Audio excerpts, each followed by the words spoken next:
Ini bukti kalau Nazarudin yang sebenarnya ancaman nyata bagi AHY dan SBY, bukan Muldoko. Ditulis oleh Ferry Padli di siwar.com. Sebelum kita lanjut, jangan lupa subscribe dan nyalakan loncengnya agar Anda menjadi yang pertama mendapatkan informasi dari jurnal terupdate. Terpecahnya Partai Demokrat menjadi dua kubu, semakin hari semakin kelihatan para kadernya berpihak ke siapa saja. Ada yang berpihak kepada kubu AHY dan tidak sedikit pula yang berpihak ke kubu KLB. Dan dualisme kepemimpinan di Partai Demokrat ini tidak hanya melibatkan kader aktif saja dan kader baru, tapi juga melibatkan kader senior yang sudah lama gak aktif lagi. Kita ambil contoh saja Andi Malarangeng. Pasca mengundurkan diri dari kursi Menpora pada tahun 2012 lalu, ia sudah tidak bersama partai berlambang bintang Mercy itu lagi. Lah wong gimana mau aktif kalau ditahan KPK? Hehehe. Pasca keluar dari penjara pada tahun 2017 lalu, ia sempat nganggur sebentar. Kemudian ditelepon SBY untuk membantu Partai Demokrat sampai sekarang. Kini mantan koruptor Hambalang itu vokal banget membela AHY dari serangan kubu lawan sesama kader Partai Demokrat. Kemudian dari kubu lawan ada M. Nazarudin, Marzuki Ali dan lain-lain. Kader yang awalnya tidak aktif kini jadi aktif banget di partai yang berdiri pada tahun 2001 itu. Namun di tulisan kali ini penulis ingin secara spesifik membahas mengenai M. Nazarudin saja. Usianya masih terbilang cukup muda, yakni 42 tahun. Awalnya ia seorang pengusaha yang jadi politisi. Pernah juga terpilih menjadi anggota DPR Republik Indonesia periode 2009-2014. Namun karena tersandung masalah hukum, ia hanya menjadi anggota dewan tersebut selama 2 tahun saja. Nazar ini dulunya bisa dibilang salah seorang kepercayaan Anas Urbaningrum loh. Ia ditunjuk jadi bendahara umum Partai Demokrat kala itu oleh Anas pada tahun 2010.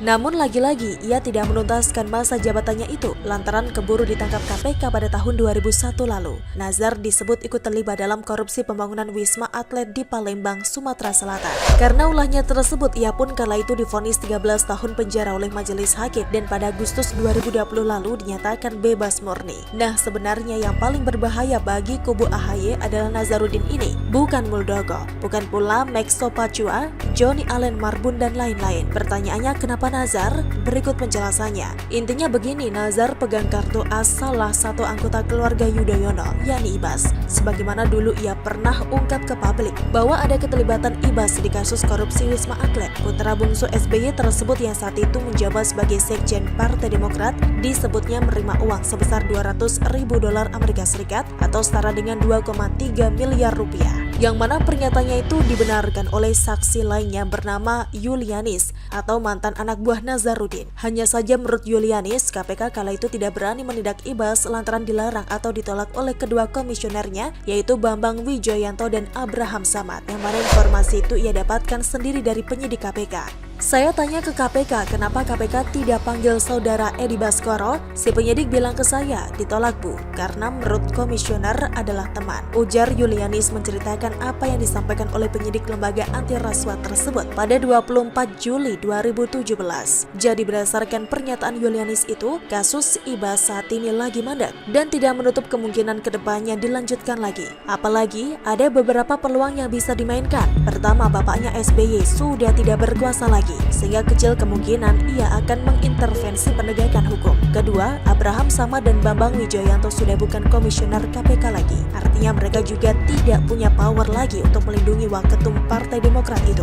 Memang sih, Bambang Wijoyanto sekarang jadi pengacara kubu AHY, tapi tetap saja nggak akan ngefek karena ia sudah bukan orang dalam KPK lagi. Itu kalau mau serius. Kalau tidak serius mau, cukup diberi shock terapi saja. yakni Nazar keluar-keluar saja di media bahwa Ibas telah menerima suap tapi tidak tersentuh KPK. Kalau seandainya menantu Hatta Rajasa itu pun memang kebal hukum, tetap saja pernyataan Nazar tersebut akan mengusik kubu AHY, sehingga kekuatan mereka pun secara otomatis akan berkurang. Lagian juga itu bagian dari mengingatkan kembali ke masa lalu, yakni ke masa kegelapan di mana SBY tidak mampu mengendalikan dan mengontrol kader partainya untuk katakan tidak pada korupsi. Sehingga ketika orang ingat itu, katakan tidak pada hal korupsi, peluang Partai Demokrat untuk mendapatkan suara lebih tinggi lagi di pemilu 2024 mendatang akan semakin tertutup. Jadi tinggal tunggu tanggal mainnya saja kapan Nazar ini akan kembali bernyanyi. Dan kalau dia bernyanyi pasti suaranya akan lebih merdu daripada AHY yang memang hobi bersenandung itu.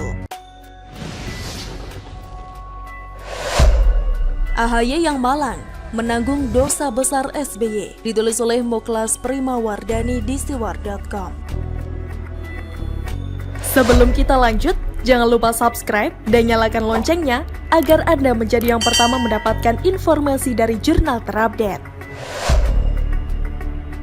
Membahas tentang Demokrat, maka tak pernah lepas dengan AHY karena AHY adalah ketua umumnya. Membahas tentang Demokrat juga tidak lepas dengan SBY karena dia adalah bau reksonya atau penunggunya dalam antrian goib. Namun jika kita flashback ke masa sebelum era ini, Demokrat bukan hanya sekedar tentang AHY dan SBY. Demokrat juga bukan hanya tentang AHY versus Muldoko. Demokrat ini juga tentang Marzuki Ali. Demokrat juga tentang Anas Urbaningrum. Demokrat juga tentang Andi Malarangeng, Angelina Sondak, Nazarudin, bahkan almarhumah Ani Yudhoyono, dan masih banyak yang lainnya. Karena sebuah partai bisa jadi menonjolkan satu brand tokoh. Tetapi membangunnya tidak hanya dengan tetesan keringat 1-2 tokoh saja. Tentunya ada puluhan, ratusan, ribuan keringat yang bercucuran di dalamnya. Berkali-kali saya mengatakan dalam tulisan, bahkan 2017 lalu saya sempat mengatakan bahwa Demokrat era AHY tidak akan bertahan lama karena keroposnya dasar bangunan yang ada. Seperti halnya pada tahun 2017, saya pernah mengatakan bahwa kemenangan Anies Baswedan di pemilihan gubernur DKI menjadi jalan utama kegagalan Prabowo, dan keduanya terbukti.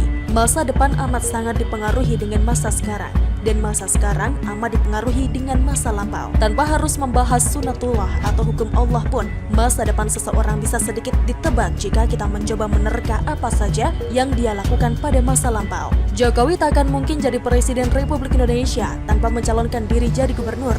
Takkan mungkin jadi gubernur jika sebelumnya tidak tenar dan viral. Dengan kesuksesannya di Solo pun sama dengan anaknya Gibran. Diakui atau tidak, nama Jokowi cukup berpengaruh dengan keterpilihan Gibran di Solo. Tidak ada satupun pengamat politik yang bisa membantah itu. Tetapi tanpa disertai pendidikan yang jelas, karir bisnis yang mumpuni, keterpilihan Gibran pun rasanya menjadi berat. Kita masih ingat Gibran berkali-kali mengatakan takkan dahulu terjun ke politik 2014-2019 silam. Dia juga mengatakan takkan mau menggunakan fasilitas negara. Bisnisnya sama ASN juga dipisahkan secara rapat. Entah itu by design atau tidak, disengaja atau tidak, secara tidak langsung, itu adalah sebuah brand yang dibangun Gibran. Dan itu terbukti laku di pasar. Sosok anak presiden yang mandiri, yang merakyat, yang sukses tanpa proyek bapaknya dan sebagainya. Itu adalah hasil dari masa lalu yang dia bangun. Kita masukkan studi kasus tersebut terhadap kasus yang sedang menggerogoti SBY. Kita mulai dengan ucapan Marzuki Ali beberapa saat yang lalu tentang Megawati yang kecolongan kedua kali oleh SBY. Pertama, SBY yang mengundurkan diri dari jabatan menteri dan mencalonkan diri jadi calon presiden, sekaligus menggandeng Yusuf Kala yang ikut mengundurkan diri jadi menteri yang kemudian bersama SBY maju pemilihan umum menjadi wakil presiden. Ini adalah teknik mencuri tingkat kelas kakap, halus, senyap, dan begitu jenius. Tarikan anak panah dari busurnya cukup satu kali hentakan, maka target langsung kena. Secara strategi benar-benar meniru seorang militer yang identik ahli strategi, tetapi secara moral meniru anak-anak ABG yang mahir di tikungan untuk merebut pacar kawannya. Belum usai kisah SBY mencuri 2 kali dari Megawati, muncul lagi cerita soal SBY yang mencuri Partai Demokrat dari Anas Urbaningrum. Ungkapan ini dimunculkan oleh Sri Mulyono, seorang loyalis Anas yang baru-baru ini di-up oleh Johnny Allen, mantan politisi Demokrat yang dipecat. Mereka berdua memiliki pandangan bahwa SBY lah pencuri sesungguhnya yang mencuri Demokrat dari Anas Urbaningrum, dan SBY adalah justru pelopor utama yang memulai era KLB di tubuh di Demokrat. Sebenarnya secara teori politik pada umumnya, apalagi kiblat politikus kita di Indonesia ini sebagian besar adalah Machiavelli, maka mencuri itu hal yang sangat lumrah, yang penting kekuasaan. Jadi saya pribadi juga tidak percaya dosa yang dilakukan SBY ini tidak pernah dilakukan Megawati, Yusuf Kala, Wiranto, Ahok, bahkan Presiden Jokowi sekalipun. Yang membedakan cuma kadar mencurinya, dan apakah ada alasan kuat di baliknya. Entah itu alasan demi ambisi pribadi atau hitung-hitungan matang demi bangsa Indonesia. Jika menilik dari kasus di atas, seharusnya AHY tidak marah-marah ke Muldoko. Terlepas di mata saya pribadi, yang dilakukan Muldoko juga tidak etis karena akan menjadi contoh buruk bagi generasi berikutnya. Atau menuding Muldoko dan kroni-kroninya sebagai pengkhianat yang menjadi pelopor kudeta Partai Demokrat. Seharusnya AHY sebagai seorang anak yang berkali-kali mengatakan bahwa SBY adalah guru politiknya bercermin diri. Jika SBY adalah guru politiknya, maka yang dilakukan KLB sekarang itu hal lumrah dan biasa saja karena bapaknya sendiri adalah guru besar yang mengajari kader-kader Demokrat untuk menjadi seperti itu. Orang-orang Demokrat menjadi seperti itu, ya bapaknya yang mengajari, bukan orang lain. Sekarang kembalikan kepada mekanisme internal Demokrat atau kembalikan ke masyarakat. Kira-kira jika Muldoko sama AHY dimasukkan ke dalam ring MMA atau politik dan kita beri waktu 3-5 ronde, siapa yang menang? Itu saja menurut saya, tidak perlu drama politik, tidak perlu saling tuding. Sediakan lahan tanding, kasih aturan tanding, suruh mereka baku hantam politik, dan siapa yang menang maka itulah sesungguhnya pemilik Demokrat. Suruh Muldoko lepas dari kekuasaan Jokowi, suruh AHY menjauh dari bapaknya. Baru kita sama-sama tahu siapa pencuri yang gentle dan berani menghadapi kenyataan. Toh sama saja, SBY itu pencuri, Muldoko juga pencuri. Gitu aja kok repot. Terima kasih. Bagaimana menurut Anda? Silahkan tulis komen Anda di kolom komentar. Jangan lupa untuk like, subscribe, dan share. Argana pamit, sampai jumpa.